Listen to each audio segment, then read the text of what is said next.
अस्सलाम वालेकुम। आज बात करेंगे जिस मेडिसिन का जिसका रिव्यू हम करने जा रहे हैं, वो है अल्सानिक सिरप। ये किस लिए इस्तेमाल होती है, इसके यूजेस, इसके बेनिफिट्स और इसके साइड इफ़ेक्ट्स के हवाले से भी बात करेंगे। अल्सानिक सिरप जो है, इसमें जो फार्मूला है, वो है सुक्रलफेट। हाई नोन फार्मास्यूटिकल मैन्युफैक्चर कर रही है इसको, और 1 ग्राम पर 5 ml। 5 ml में जो है ये 1 ग्राम इसमें मौजूद होता है। इसके यूजेस के हवाले से बात करेंगे कि किन कंडीशंस में जो है हम यूज़ करते हैं अल्सानिक सिरप को। First, H pylori. H pylori में जो है रिकमेंड किया जाता है अल्सानिक सिरप को। उसके बाद जो इसका यूज़ है वो है ड्यूडेनल अल्सर। ड्यूडेनियम जो होती है उसका जब अल्सर हो जाता है छोटी आंत का अपर पार्ट जो है, तो उस कंडीशन में जो है यूज़ किया जाता है अल्सानिक सिरप को। उसके बाद गर्ड में जो है बहुत ज़्यादा यूज़ किया जाता है। अगर आपको पेट में दर्द है, टेंडरनेस, सख्तपन है पेट में, तो इन कंडीशन में भी जो है सुक्रलफेट यानी कि अल्सानिक सिरप का यूज़ आप कर सकते हैं। अगर वोमिटिंग आ रही है आपको बहुत ज़्यादा, या खाना खाने के बाद पेट भर जाता है, फुल हो जाता है, तबीयत जो है वो नासाज सी रहती है, तो इन कंडीशन में भी जो है यूज़ किया जाता है इस सिरप को। HCl, हाइड्रोक्लोरिक एसिड, ये हमारे जो स्टमक है उसके अंदर मौजूद होता है, और इसका जो फंक्शन है वो ये होता है कि जो हमारी फूड होती है हमारे मैदे के अंदर, ये उसको डाइजेस्ट करता है।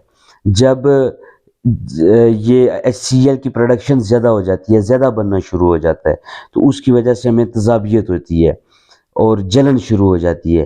तो इस चीज़ को ओवरकम करने के लिए अल्सानिक सिरप का इस्तेमाल किया जाता है। तो ये थी कुछ कंडीशंस जिनमें अल्सानिक सिरप का इस्तेमाल होता है। अब बहुत ही इम्पोर्टेंट पॉइंट जो है वो मैं आपको बता दूं कि age in pregnancy for females, in pregnancy अल्सानिक syrup is you can say safe product. बहुत ज़्यादा जो गायनोकोलॉजिस्ट हैं वो रिकमेंड करती हैं, because it had no side effect till now. जो स्टडीज़ अभी तक हुई हैं उसमें कोई इसका साइड इफ़ेक्ट नहीं है, और बहुत ज़्यादा ये यूज़ करवाया जाता है। प्रेगनेंसी में सेफ है, फीमेल्स को जो है इस्तेमाल करवा सकते हैं।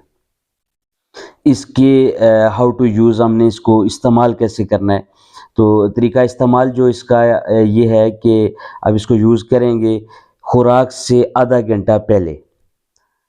खुराक से आधा घंटा पहले जो है आपने जो एक अडल्ट हैं या बड़े लोग हैं, उनमें 2 चम्मच आपने 5 ml की जो चम्मच होती है, जो आपने 10 ml 2 चम्मच आपने खुराक से पहले लेनी है, और उसके बाद आपने खाना खाना है। उससे ये जो प्रॉब्लम्स मैंने आपको बताई हैं वो इससे क्योर हो जाएंगी। साइड इफ़ेक्ट्स के हवाले से बात करें तो साइड इफ़ेक्ट्स में बहुत रेयर होता है, लेकिन साइड इफ़ेक्ट्स में कॉन्स्टिपेशन हो सकती है, उसके बाद एलर्जी हो सकती है इससे, तो नाज़िया वोमिटिंग भी हो सकती है। तो अगर इस तरह की सिचुएशन है तो आप इसका लेना बंद कर दें। और ये मैं हमेशा की तरह मैं यही कहूँगा आपको कि कोई भी मेडिसिन यूज़ करने से पहले अपने डॉक्टर से ज़रूर मशवरा करें, और ताकि वो आपकी प्रेजेंट कंडीशन के मुताबिक आपको जो है वो मेडिसिन की डोज जो है वो रेकमेंड करे।